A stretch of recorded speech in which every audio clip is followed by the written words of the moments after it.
Bienvenue au Newsflash Apocalyptique, un podcast où on décortique la tempête médiatique en vous donnant des analyses bibliques plus percutantes que les 10 commandements. Moi c'est Raphaël, présent avec vous dans la fin des temps. Et moi c'est Michael. Le dernier jugement est proche. Amen. Alors Michael, aujourd'hui, le Rapture Ready Index, il est à 188, proche des 200, hein, ça reste assez haut. Mais pour les gens qui ne savent pas pourquoi en fait on est si proche de la fin des temps, qui écoutent la première fois dans notre podcast, est-ce que tu pourrais nous dire les quelques clés, les quelques événements qui nous montrent ces derniers temps? Déjà tout commence avec le moment que le royaume de Dieu s'est établi, et ça c'est 1914. Pourquoi 1914? On sait que dans le livre de Daniel, le prophète Daniel, chapitre 4, loué soit Dieu pour qu'il nous donne cette révélation aujourd'hui. Parce que il y a ce roi Nabucodonosor. Il reçoit une révélation d'un arbre. Cet arbre, Raphaël, est un signe dans toute la Bible qui signifie le royaume de Dieu. Ouais, comme Jésus le dit dans la parabole, hein, avec le royaume de Dieu est comme un arbre. Oh, exactement, Raphaël. Et c'est là où on voit le lien, c'est tout lié. Ça nous indique plein de choses. Alléluia! Et là-bas, il dit, il y aura 7 tons, et après on va abattre cet arbre, puis il pourra pas pousser pendant 7 tons. Et ces 7 tons, ça signifie 7 années pour Nabucodonosor, parce que pendant 7 ans, il était un fou, et pendant 7 ans, il n'a pas pu être sur le trône. Et après 7 ans, Dieu lui a redonné le trône. Et ça nous indique que, dans les livres de Révélation, qui est le livre d'Apocalypse, on voit qu'il nous est dit que l'équivalent de 3 tons et demi sont 1260 jours. Donc, si on le double pour avoir 7 tons, ça nous fait 2520 jours. Et la règle prophétique dit que un jour pour une année, donc on sera à 2520 tons. Et ça, on peut historiquement savoir que Jérusalem est détruit, la lignée des rois des Israélites est interrompue l'octobre 607 avant la naissance de Jésus-Christ. Et ça veut dire que 1914, en octobre 1914, le royaume de Dieu a recommencé et la fin des temps a commencé. C'est pas beau? La Bible est tellement cohérente. Claire, parce que qu'est-ce qui était Raphaël en 1914? Parce que ça, c'est pour moi un signe pour que le début des temps commence. Une guerre. Mais pas seulement une petite. Oui. Une grande guerre. Entre deux peuples. Et ça, c'est aussi indiqué dans la Bible qu'il y aura une guerre violente entre deux peuples. Raphaël, où est cité ce verset? Ça, on le trouve dans Matthieu 24, verset 7. Une nation se dressera contre une nation, et un royaume contre un royaume. Et il y aura en divers endroits des famines, des pestes et des tremblements de terre. Et Jésus continue, tout cela sera le commencement des douleurs. Et là, il y aura encore des descriptions de ce qui va se passer, mais c'est tellement clair. C'est cohérent, Raphaël. C'est tellement cohérent. Quelle prophétie. Alléluia. La guerre ne s'est pas arrêtée ici. Il y avait encore une deuxième guerre, puis après encore les bombes atomiques. Oui. Ça, c'est aussi déterminant. Ça, on le revoit aussi dans Apocalypse 13, verset 13, ou 13, Ça parle de la bête à 2 cornes, et ça disait, elle accomplissait des grands signes miraculeux, jusqu'à faire descendre le feu du ciel sur la terre, de la vue des hommes. Le feu du ciel sur la terre, ça c'est... Vous voyez le champignon d'une bombe atomique, c'est ça! Exact! Alléluia! Ouais. Et le jour d'aujourd'hui, on sait que tellement de peuples ont cette bombe atomique, alors toute l'humanité pourrait mourir de ça. Alors, si c'était seulement la guerre, etc., peut-être ça nous irait quand même bien, mais il y a beaucoup de tentations qui enveloppent aussi les chrétiens, enfin aussi vous, écouteurs. Je pense que vous le sentez, cette oppression envers le christianisme. Cette persécution qui est aussi annoncée dans Matthieu 24, verset 9. Alors on vous livrera à la persécution et l'on vous fera mourir. Vous serez détestés de toutes les nations à cause de mon nom. Et puis comme on sait, les chrétiens sont persécutés sur toute la terre. Les gens nous détestent, sérieusement. Surtout c'est quand nous on vient justement être actifs dans la politique pour amener la bonne parole et puis les bons commandements de Dieu pour notre nation, les gens ne veulent pas de ça. La nation est pervertie. En fait, on peut que nous voir en tant que Lot. Vous vous souvenez, ce neveu de Abraham qui va à Sodome et Gomorrhe, deux villes qui sont juste horribles. Il voulait abuser des deux anges que Lot avait pris chez soi. Parce que c'est comme ça dans sa culture, en tant que bon chrétien. Vous l'entendez, bon chrétien les enfants. Mais après, Dieu a fait ce qu'il va faire aussi. Il va nous prendre, il va nous enlever avant qu'il va sortir le feu, son feu de jugement sur Sodome et Gomorrhe, enfin sur la terre. Nous serons repris vers le ciel avant tout cela. Mais la Bible nous avertit qu'on continue à lire Matthieu 24, 10, beaucoup trébucheront. Alors, ils se trahiront, se détesteront les uns et les autres.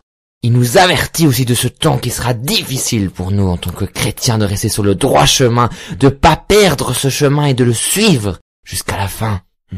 Et pour les personnes qui, si cet enlèvement se passe d'ici bientôt et que vous êtes encore sur terre sans chrétiens, mais allez-y sur raptureready.com, ils ont une page dédiée aux personnes qui sont laissées derrière de l'enlèvement, qui n'ont pas pu être là. Mais, mes chers, si vous voulez venir vers Christ, c'est tout simple.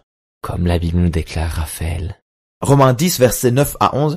Si tu reconnais publiquement de ta bouche que Jésus est le Seigneur, et si tu crois dans ton cœur que Dieu l'a ressuscité, tu seras sauvé. En effet, c'est avec le cœur que l'on croit et parvient à la justice, et c'est avec la bouche que l'on affirme une conviction et parvient au salut. Comme le dit à l'Écriture, celui qui croit en lui ne sera pas couvert de honte.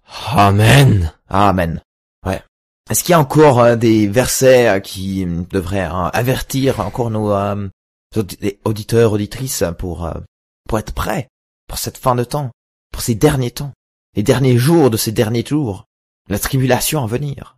Moi, je trouve vraiment le chapitre Matthieu 24 nous donne tellement d'input dans le verset 5. En effet, beaucoup viendront sous mon nom et diront c'est moi qui suis le Messie, et ils tromperont beaucoup de gens. Donc, il nous annonce que quelqu'un va venir et déclarer qu'il est le Messie. Mais vous voyez que il y aura un flou qui va venir sur nous. Donc, soyez clairs sur votre foi, mes amis. Ayez la parole en tant que lampe pour votre chemin, pour qu'il vous éclaire jusqu'au but, jusqu'à la fin de la course. Ça vous gagnez la course avec notre Seigneur et Sauveur. Et je pense que maintenant, on est clairement dans le verset 6 de Matthieu 24. Vous entendrez parler de guerre et de menaces de guerre. Ne vous laissez pas effrayer, car il faut que toutes ces choses arrivent. Cependant, ce ne sera pas encore la fin. Donc, pire, il y a encore des pires choses qui vont venir. Mais maintenant, avec la situation avec l'Ukraine, la Russie, avec cette guerre, ou si Israël-Palestine, cette guerre qui se met en place, et surtout, Israël a une position toute particulière dans l'idéologie chrétienne. Et ça nous montre tellement d'indices que le temps est proche. La venue de notre Seigneur est proche. La Bible nous le prévient aussi, dans Joël 4, à partir du verset 1. En effet, durant ces jours-là, à ce moment-là, quand je ramènerai les déportés de Juda et de Jérusalem, je rassemblerai toutes les nations et je ferai descendre dans la vallée de Josaphat. Là, j'entrerai en jugement avec elles au sujet de mon peuple Israël, mon héritage, qu'elles ont dispersé parmi les nations, et au sujet de mon pays, qu'elles se sont partagées. Ils ont tiré mon peuple au sort. Ils ont donné le jeune garçon pour une prostituée. Ils ont vendu la jeune fille pour du vin. Et ils ont bu. Quelle clarté, je le répète aujourd'hui, quelle clarté est dans cette Bible, dans l'Apocalypse. Ça, c'était Joël. Non, mais dans la totalité, ça, on voit que les Écritures se rejoignent et ça, tout prend vie et clarté à travers le livre des Apocalypses qui donne un fil rouge de la matière pour tous les autres chapitres qui étaient avant, sans sens, qui ont pris sens à travers aussi tout ce qui se passe maintenant. Toutes ces révélations que Dieu nous a données, personnellement. pour conclure encore ce podcast, qui pourrait s'arrêter directement maintenant, parce que peut-être Jésus revient maintenant, mais je dois encore vous prévenir pour la marque de la bête. Marque de la bête, c'est... il y a eu 10 000 interprétations, mais là je vous le dis, la seule et vérité que Jésus nous a donnée, ça sera un chip sur la main droite ou sur le front. Et vous voyez ce marché, cette économie qui fonctionne de plus en plus sans cash, tout avec une carte où on peut payer. C'est ça qui nous attend. Une société où il nous force de devoir payer avec le chip dans notre main ou sur notre front. La fin est proche, mes chers. Soyez prêts, soyez attentifs quand vous entendez le résonnement de la trompette de la fin. Soyez prêts pour ce moment. Et on vous bénit pour cette semaine, si elle se conclut, et on vous dit merci d'avoir écouté, et continuez à vous préparer car Jésus dit je viens bientôt.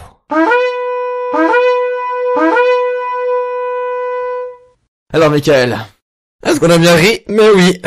Exact. J'espère que vous avez pu aussi rire un peu. Enfin, j'espère, sinon, vous pouvez aussi nous contacter, nous dire que ce qu'on a dit, c'est la vérité. On vous dira amen et merci. Et... Quelle réponse qu'on attend de quelqu'un. Mais voilà, oui, Raphaël.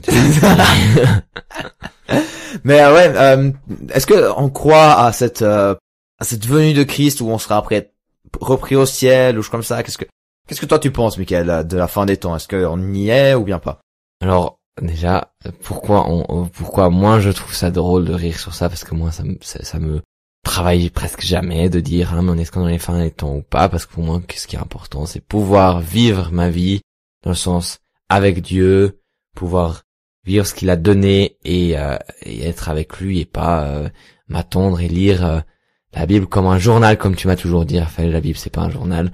Donc moi j'ai pas envie de dire bientôt il y a la fin des temps, c'est un signe et tout ça, mais de rester sur le bon chemin et de profiter et vivre avec l'espérance et pas avec la peur et la crainte. Et ça c'est pour moi qui est important. C'est pour ça que ça m'intéresse pas plus que ça, et je dirais oui, peut-être on est dans la fin des temps, et si oui, ok, très bien, sinon voilà, je les vivrai pas et je suis heureux comme ça, hein. C'est pas mon highlight de ma vie, j'espère. Non, c'est ça. Alors comme t'as dit, un journal, moi je parle plutôt d'un journal prophétique où en fait on pourrait trouver ce qui se passe demain ou bien ce qui se passe maintenant dans la Bible. Mais ouais, je pense après les gens qui ont ça très certainement, enfin qui vivent tout ça, qui pensent, qui réfléchissent à quand est-ce qu'il arrive, quand est-ce que ces prophéties là spécifiques se réalisent. Éventuellement ils vivent dans la peur, j'espère pas, mais en tout cas la venue de Christ, si Jésus revient, enfin ça c'est encore sujet de débat et d'interprétation. Oui, malheureusement. Ça devrait être un sujet d'espérance, c'est clair, un sujet de joie, où en fait on sait que on vivra avec, on sait, c'est de nouveau une interprétation, qu'on vivra avec Christ sur la nouvelle terre, ou selon d'autres personnes au ciel. Mais voilà, c'est quand même quelque chose qu'on s'est dit, bon, on va un peu discuter comment on peut essayer d'interpréter la Bible de cette manière. Voir des textes qui indiquent quelque chose, qui peut-être sont... Il y a rien de... Quand on lit, quand on a fait la lecture, la préparation, il y a des choses où tu te dis ça pourrait être vraiment logique et ça pourrait passer ensemble. Mais après, c'est cause d'interprétation. Ouais, et puis juste une petite critique envers ce qu'on avait dit. Michael, il avait cité Matthieu 24 verset 7, puis après on a continué, puis il est revenu au Matthieu 6 pour dire que c'est maintenant ça, parce que bien sûr Matthieu 24 7 c'était l'événement de 1914. Donc ouais, l'histoire de l'humanité a vécu beaucoup de pandémies, de guerres, etc. Donc souffrance, famine et tout ça. Famine aussi, ce n'est pas quelque chose de nouveau, malheureusement. Et en fait, en tant que chrétien, on est quand même ici avec une mission, c'est quand même d'amener cette bonne nouvelle, d'amener cette espérance, d'amener cet amour, afin qu'il y ait moins de guerre, moins de famine, etc. Bien que il y aura éventuellement plus encore. Là, il y avait une personne qui voyait plutôt l'image comme ça. C'est pas ça s'améliore toujours plus, ou bien ça devient de plus en plus pire, mais il y a les deux. Il y a, en fait, le soleil brille de plus en plus fort, et l'ombre de quelque chose devient de plus en plus clair, de plus en plus précis. Donc tu vois, c'est un peu, je sais pas si tu as compris. Ouais, oui. Face de la même pièce, quoi. Mais ouais. Voilà. J'espère que vous avez pu quand même profiter de tout ça. Et que vous avez bien compris que c'était une blague, ce qu'on a dit. Ouais, j'espère. J'espère, je le souligne encore une fois. Ça. Pas que quelqu'un vienne vers nous et nous dise qu'on a dit des trucs qui sont tellement vrais et plein de choses. Enfin, ouais. Oui, si vous croyez à ça, on s'excuse qu'on vous a vexé. Voilà, c'est le temps moderne, on vexe beaucoup de gens très très vite. Alors voilà, on s'excuse. Et c'est de toute façon notre but de provoquer un peu. Alors merci d'avoir écouté. Alors, merci d'avoir écouté. Et au prochain épisode de Brothers You. La fin est proche.